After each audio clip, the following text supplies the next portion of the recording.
Assalamualaikum warahmatullahi wabarakatuh. Selamat pagi anak-anak. Jumpa lagi bersama saya Bapak Supriyono. Pada kesempatan pagi hari ini kita akan membahas materi pada tema 1, selamatkan makhluk hidup. Masih pada subtema yang ketiga, yaitu ayo selamatkan hewan dan tumbuhan. Untuk pembelajaran yang ke-6. Nah, pada pembelajaran yang ke-6 ini terdapat 2 buah muatan pelajaran, yaitu yang pertama muatan pelajaran PPKN dan yang kedua adalah muatan pelajaran bahasa Indonesia. Untuk lebih jelasnya, silahkan terus menyimak video pembelajaran berikut ini.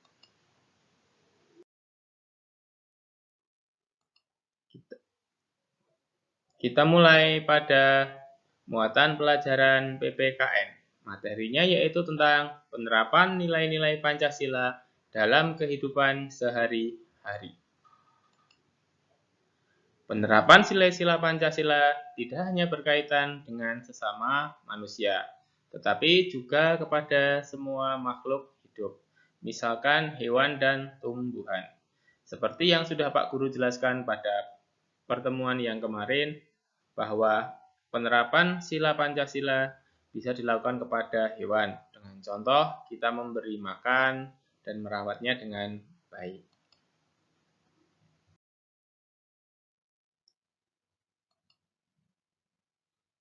Untuk penerapan nilai-nilai Pancasila pada tumbuhan. Perhatikan penerapan nilai-nilai Pancasila berikut ini. Bersyukur kepada Tuhan atas karunia-Nya sehingga kita dapat memanfaatkan berbagai tumbuhan. Nah, itu menunjukkan penerapan sila Pancasila, khususnya sila yang pertama, yaitu dengan rasa kita bersyukur.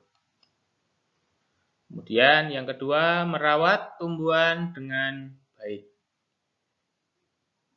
Dengan kita merawat tumbuhan dengan baik, maka menunjukkan penerapan sila Pancasila yang kedua.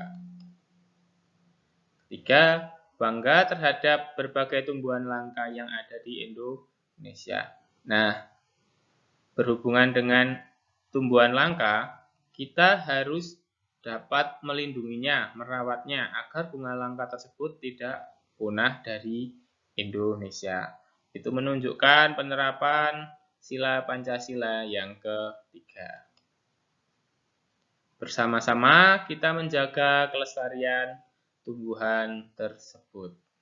Itu juga salah satu contoh penerapan sila Pancasila.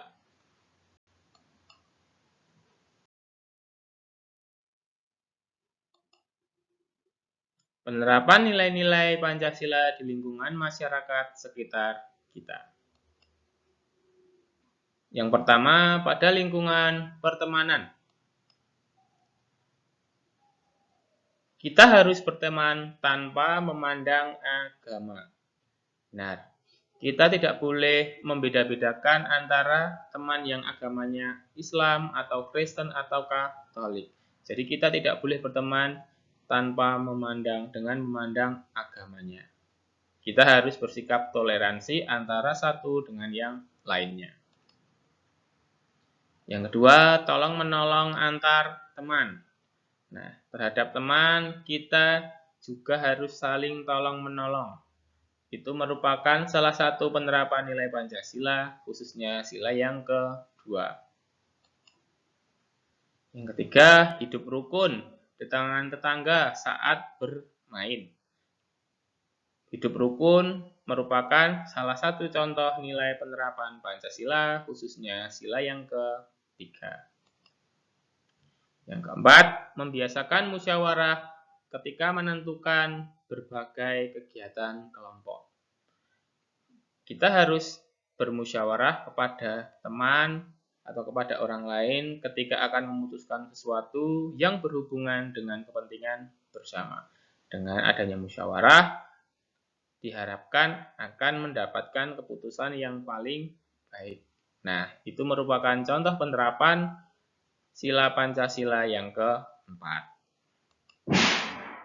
Yang kelima, bermain sportif dan tidak curang.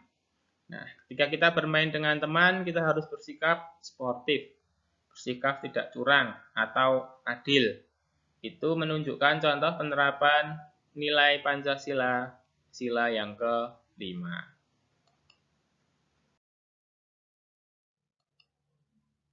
Penerapan nilai-nilai Pancasila di lingkungan masyarakat. Yang pertama, menghormati perayaan hari besar agama lain.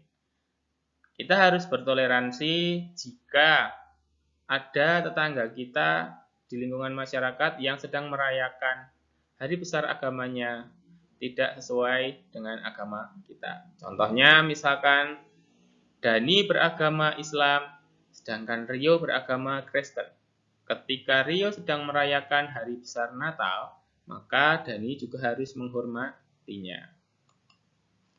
Dan membantu tetangga apabila membutuhkan pertolongan. Benar sekali, kita dalam menolong tidak boleh membeda-bedakan. Pada semua orang yang membutuhkan bantuan harus kita tolong. Itu menunjukkan penerapan sila Pancasila yang kedua. Ketiga, gotong royong membersihkan lingkungan. Nah, dengan kegiatan gotong royong, itu menunjukkan sikap kita hidup rukun di lingkungan masyarakat. Itu menunjukkan penerapan sila Pancasila yang ketiga. Musyawarah terhadap ketika pemilihan ketua RT. Nah, ketika terjadi pemilihan ketua RT di lingkungan, kita harus memusyawarahkannya. Siapa yang paling baik atau dianggap paling mumpuni untuk menjadi ketua RT. Kegiatan musyawarah merupakan penerapan sila Pancasila yang keempat. Yang kelima, menghargai hasil karya orang lain. Nah, kita harus menghargai hasil karya orang lain apapun itu bentuknya. Sebagai penghormatannya, kita bisa dengan cara kita tidak menghinanya atau memberikan pujian terhadap hasil karya tersebut. Menunjukkan contoh penerapan sila Pancasila yang kelima.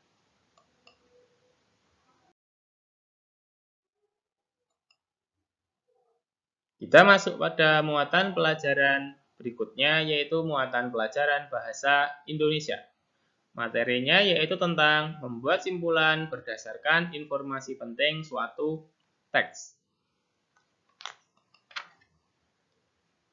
Setiap teks pastilah memiliki informasi penting yang dapat kita temukan setelah kita membaca keseluruhan teks dengan seksama.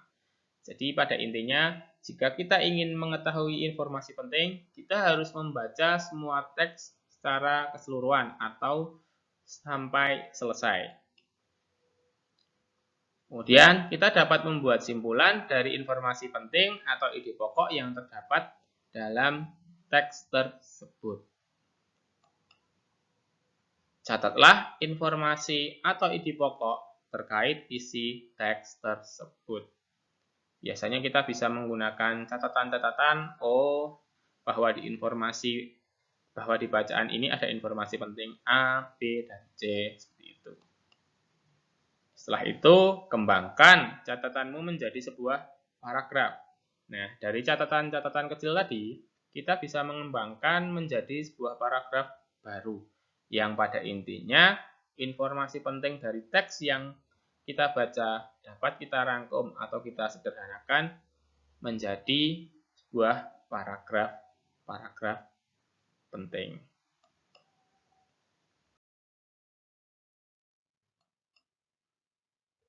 Mengomentari simpulan yang disampaikan. Yang pertama, komentar harus sesuai dengan simpulan. Jadi komentar yang kita berikan harus sesuai dengan simpulan dari teks yang telah kita baca. Yang kedua, memuat saran untuk perbaikan hasil pekerjaan. Jadi kesimpulan atau komentar yang kita buat atau sarannya harus dapat dijadikan sebagai perbaikan dari hasil pekerjaan tersebut. Ketiga, perhatikan kosakata kalimat, dan kesantunan dalam berkomentar.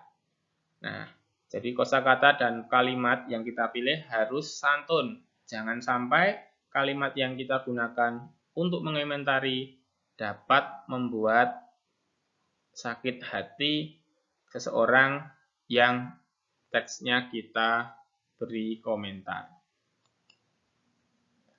Yang terakhir, sampaikan komentar tersebut dengan sopan.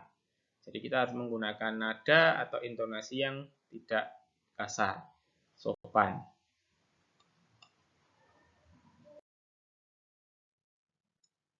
Demikian yang dapat Pak Guru sampaikan materi pada pagi hari ini.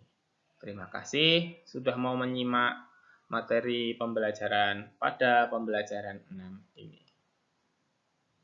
Sampai jumpa kembali. Pak Guru ucapkan terima kasih. Wassalamualaikum warahmatullahi wabarakatuh.